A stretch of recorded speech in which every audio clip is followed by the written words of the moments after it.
هو فعلا أغنية مسلسل المداح ممكن تكون سحر وبتحضر شياطين وجن؟ يلا عرفكم معنا الأغنية ايه ويلا بينا نبدأ على الفيديو. بس قبل ما أبدأ الفيديو، كل سنة وانتم طيبين ورمضان كريم عليكم.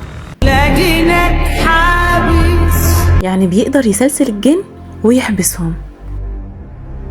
فاجيناك لابس، يعني جابوا ليه جن وشياطين متلبسين في شكل إنسان. لاقيناك راسي، معناها هادي وثابت.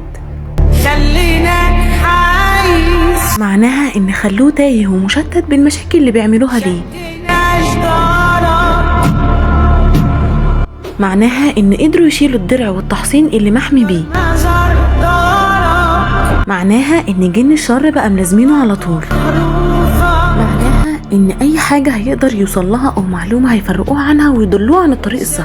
زورك، يعني جن الشر ملازمك زي ضلك. يا ترى بعد ما سمعتوا معاني الأغنية برضه معتقدين إن دي ترميم تحضير جن وشياطين ولا لأ؟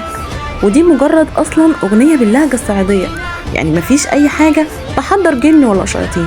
وبعدين احنا قلنا قبل كده الحافظ هو الله.